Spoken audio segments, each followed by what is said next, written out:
and also the revenue is increasing for all the cloud providers. If anyone is having any question related to cloud provider or anything, like when I am speaking, you can raise your hand and I will answer it.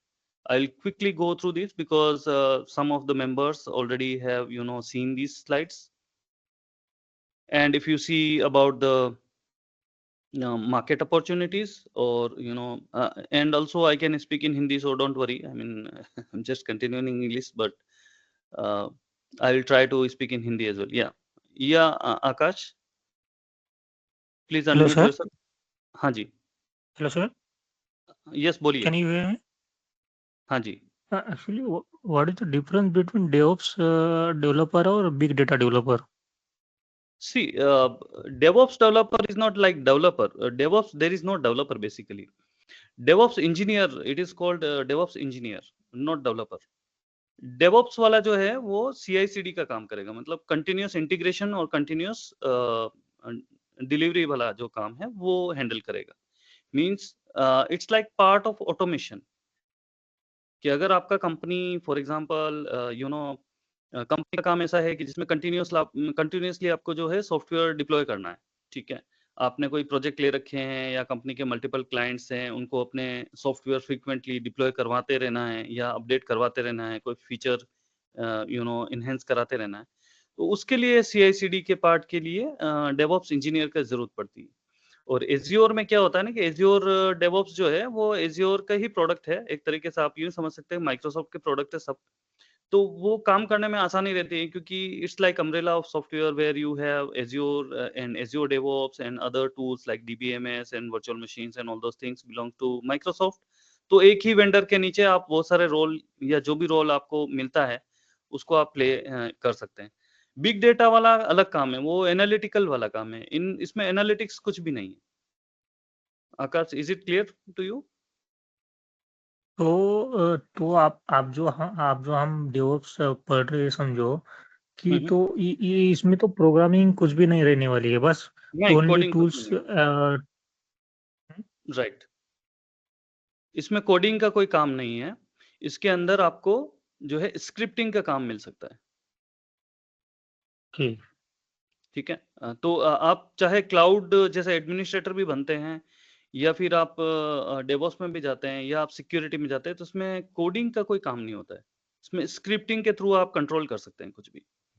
ठीक है. Okay, okay. Now will talk about opportunities. तो market में बहुत सारी opportunities हैं DevOps के लिए, even administration azure administrator के लिए. तो एज्योर एडमिनिस्ट्रेटर और एज्योर एडमिनिस्ट्रेटर का जो नॉलेज है वो इसमें आपको हेल्प करेगा डेवॉप्स में ट्रांजिशन के लिए या डेवॉप्स इंजीनियर बनने के लिए. तो उसका नॉलेज भी आपको होना चाहिए, तो वो हमारे कोर्स में हम कवर करेंगे. ठीक है, तो डेवॉप्स में भी आप देख सकते हैं naukri.com पे या लिंक्डइन पे बहुत सारा जॉब अपॉर्चुनिटीज अवेलेबल है. ठीक है, और बहुत सारे करियर ऑप्शन है इसमें. सबसे बढ़िया चीज ये है कि आपको देखो अलग अलग नाम से आपको करियर ऑप्शन मिलेगा, लेकिन थोड़ा सा आप ट्वीक इन कर सकते हैं, थोड़ा सा स्किल्स पे काम कर सकते हैं, और आप जो टारगेट है आपका करियर में वो आप फोकस कर सकते हैं. तो the starting is like cloud administrator और एज्योर एडमिनिस्ट्रेटर इन शॉर्ट. तो ये वाले रोल से आप स्टार्ट कर सकते हैं. आप डेवऑप्स इंजीनियर भी बन सकते हैं, उसके लिए टारगेट कर सकते हैं, आप उसके लिए प्रैक्टिस कर सकते हैं. ठीक है, और भी बहुत सारे रोल हैं जो अलग अलग हैं, जैसे रिलायबिलिटी इंजीनियर, या आप रिलीज मैनेजर, या और कोई आप जैसे सीनियर एज्योर इंजीनियर. तो बहुत सारे नाम हो सकते हैं, काम थोड़े बहुत इधर उधर हो सकते हैं. ठीक है, तो ये इतने सारे रोल्स आप टारगेट कर सकते हैं इसमें. Even ISE also you can try, ये भी नया है बट इसमें डेवऑप्स का काफी रोल रहता है, ये भी आप टारगेट कर सकते हैं. So some are on senior level, some are on on beginner level you can target, but your entry point is like cloud administrator or something like that. You can easily capture this role, and this easy to handle, and enhance your career goals.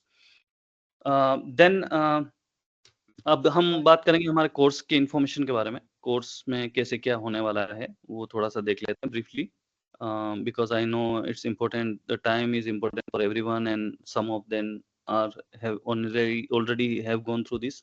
तो azure foundation वाला हम part cover करेंगे. ठीक है, इसमें हम azure administration वाला part भी कवर करेंगे, और इसमें एज़्योर डेवऑप्स वाला भी करेंगे। तो आपका टारगेट आपका टारगेट जो भी जॉब आप टारगेट करते हैं, तो आपके टारगेट मल्टीपल हो सकते हैं। आप चाहे तो फाउंडेशन लेवल पे, बिगिनर लेवल पे भी ट्राई कर सकते हैं। एज़्योर एडमिनिस्ट्रेशन इंटरमीडिएट लेवल पे भी कर सकते हैं और एज़्योर डेवऑप्स में भी आप ट्राई कर सकते हैं। तो ये थोड़ा सीनियर हो जाता है मीन्स, ठीक है ना? तो वो आपको आपके हिसाब से अलाइन करना है। तो इसमें स्किल सेट्स की बात कर लेते हैं कि एज़्योर एडमिनिस्ट्रेटर बनते हैं तो हमें क्या-क्या स्किल सेट्स होना चाहिए, you know? So what are the skill sets required to be a Azure administrator or demanded in the market generally? तो इसमें कुछ कोर सर्विसेज होती हैं। Some of these are the core services which we have to be aware of and have to do the practice on. Then we have to be familiar with the networking components being used on the Azure. फिर storage वाला part है। Storage में क्या-क्या storage options हमें मिलते हैं, कैसे उनको सिक्योर करना है, वो सारा चीज़ हम देख सकते हैं। ठीक है। फिर हम कंप्यूट में हम देख सकते हैं वर्चुअल मशीन को स्केलिंग कैसे करना है, उसके ऐप सर्विसेज़ क्या-क्या होती है, फंक्शंस क्या होते हैं। तो कंप्यूट में कुछ सर्विसेज़ आनी चाहिए जो कॉमन है। Security stand point of view से हमें रोल बेस्ड एक्सेस कंट्रोल के बारे में थोड़ा ग्रिप होना चाहिए, थोड़ा इंट्रा आईडी के बारे में हमें नॉलेज होना चाहिए। तो ये चीज़ें हमें आनी चाहिए जो कॉमनली इंटरव्यूअर पूछता है और कंपनीज़ की डिमांड होती है उसके बारे में। देन स्क्रिप्टिंग एंड ऑटोमेशन आना चाहिए क्योंकि अगर किसी का बड़ा इंफ्रास्ट्रक्चर है, इस large infrastructure, in that case they will ask you to script it down so you can deploy your infrastructure on basis of the scripts. तो स्क्रिप्टिंग का काम रहेगा, इसमें कोडिंग का कोई भी काम नहीं है, नॉट एट ऑल एनीथिंग। ठीक है। फिर आप एज्योर एडमिनिस्ट्रेटर के लिए आप देखेंगे कि मॉनिटरिंग ट्रबल शूटिंग आना चाहिए। मीन्स अगर आपको बेसिकली आपको रिसोर्स दे दिया जाएगा जिस पे आपको प्रोडक्शन एनवायरनमेंट में या टेस्टिंग एनवायरनमेंट में कोई रिसोर्स लॉन्च किया हुआ है, तो आपको ये पता होना चाहिए कि इसको मॉनिटर कैसे करना है, इसको अगर इसमें कुछ थ्रेशोल्ड आता है या इसमें कोई बोटलनेक आता है तो कैसे उसको रिजॉल्व करना है, वो आना चाहिए। Then you have to make sure that high availability कैसे इंश्योर करना है, डिजास्टर रिकवरी अगर वो फेल हो गया या एक डेटा सेंटर माइक्रोसॉफ्ट का एक्सेसिबल नहीं है तो उस केस में कैसे क्या करना है, तो वो सारा कुछ आना चाहिए।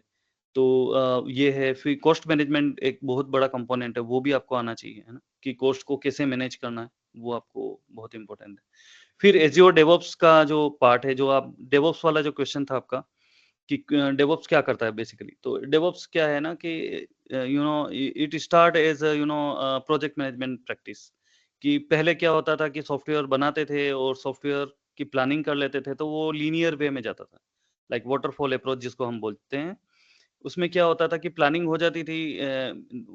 दे used to analyse the requirement and they used to plan it and they used to say let's say for example this will take 6 months और 6 महीने के बाद में वो स्टेक होल्डर्स या जो ओनर होता था उसको रिपोर्ट करते कि हमारा सॉफ्टवेयर ये बना है। Then there would be chances that कि वो जो जिसके लिए सॉफ्टवेयर बनाया है, हो सकता है जब तक टेक्नोलॉजी चेंज हो जाए, जब तक उसकी रिक्वायरमेंट में उसको या तो क्लियर कम्युनिकेशन नहीं हुआ है या उसको जो एंड प्रोजेक्ट या प्रोडक्ट जो है वो समझ नहीं आया है, तो वो सारे कंफ्यूजन्स होते थे। तो वहां पे वाटरफॉल में ये सबसे बड़ा ड्रॉबैक था कि प्लानिंग अगर गड़बड़ हो गई, कुछ भी उसमें मिस कम्युनिकेशन हो गया या अंडरस्टैंडिंग में प्रॉब्लम हो गया या आपको रिक्वायरमेंट सही से नहीं मिली तो आपको रीडू करना पड़ जाता था। तो वाटरफॉल फिर सॉफ्टवेयर डेवलपमेंट में स्पेशली काम में नहीं लेने जाने लगा because of the planning perspective and changing the requirements. We move to the agile approach. Agile approach में क्या होता है कि आपको कंपोनेंट्स में डिलीवर करते हैं। आपको एक जैसे यही प्रोजेक्ट को आपने 3 या 4 टुकड़ों में कर दिया, वीकली बेसिस डिलीवरी। तो every week they are going to deliver something, and if there is any correction needed, they will work in this and they will deliver in next week, so something like that. So उसमें क्या हो गया कि बहुत आसान हो गया। so we are having fractions, we are having multiple deliveries. so end product में जो प्रोडक्ट ओनर है उसको सरप्राइज नहीं मिलता था, because he is continuously monitoring, he is continuously testing it, he is giving the feedback to the team, and based on that feedback they are creating new sprint and it's going on like that. Now what happened in this approach, also we have 1 or 2 weeks period, but now some of the organizations, they want the progress on daily basis. उसके लिए हमें DevOps चाहिए।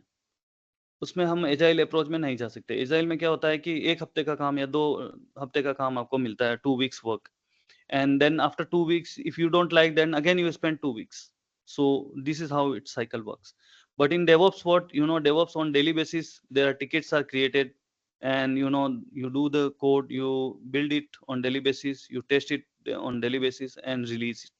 So इसमें multiple release आप manage कर सकते हैं. So that's why most of the organizations are moving on DevOps. And DevOps, another advantage of DevOps is that DevOps takes care of operational team. So operational team का भी उसमें role रहता है, और डेवलपमेंट टीम का भी होता है, कि दोनों का प्रायोरिटीज अलग अलग होता है. डेवलपमेंट टीम चाहता है कि उनका प्रोडक्ट जल्दी से जल्दी रिलीज होता जाए, और ऑपरेशनल टीम की ये प्रायोरिटी होती है कि प्रोडक्शन में कोई भी ग्लिच या बग नहीं आए. तो उनकी दोनों की जो बैलेंसिंग एक्ट करने वाला है वो डेवऑप्स इंजीनियर है. He will make sure that the release is being done on proper day and time, when low traffic is there, when their important let's say payload or workload is free that time, and not many connections are there. So let's say agar night ko 3 a.m. ko hona hai release, something like that, so they can plan it accordingly and they can automate this process, and they also can collect the feedback from testing team, and put in the release, or maybe put in the plan again, and cycle repeats. तो ये इस तरीके से होता है. तो इसमें क्या होता है ना कि Azure DevOps में आपको अलग अलग कंपोनेंट अलग अलग फेज को हैंडल करने के लिए मिल जाता है. तो will discuss about it. Then हम जो कोर्स में कवर करने वाले हैं वो एजाइल मेथोडोलॉजी कवर करेंगे, Azure cloud services, infrastructure as code वाला part, continuous integration, continuous delivery, ये सारा हम कवर करेंगे. देन कंटेनराइजेशन हम कवर करेंगे, स्क्रिप्टिंग एंड ऑटोमेशन कवर करेंगे, वर्जन कंट्रोल कवर करेंगे, monitoring and logging for DevOps perspective, that will also be cover. And then security compliance में क्या क्या ध्यान रखना है वो हम कवर करेंगे. DBMS में क्या कैसे डिप्लॉयमेंट होगा वो सब देखेंगे. परफॉर्मेंस ट्यूनिंग एंड स्केलेबिलिटी का पॉइंट भी हम देखेंगे.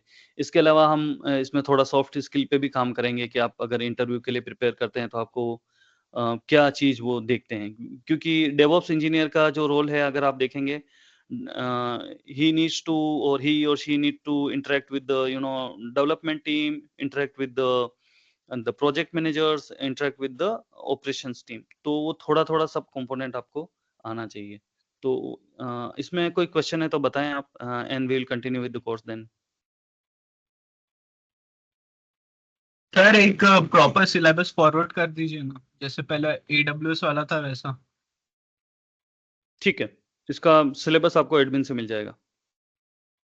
Hello sir. यस. वो जो आप आजूरे डेवलप इंजीनियर की जो SDLC बता रहे थे ना, सॉफ्टवेयर डेवलपमेंट लाइफ साइकिल, तो उसमें कोड लिखा है, तो कोड मीन्स व्हाट? वो स्क्रिप्टिंग होता है या कोई लैंग्वेज? ओके, ठीक है. वो स्लाइड आपको कंफ्यूज कर गई. Okay, I understand.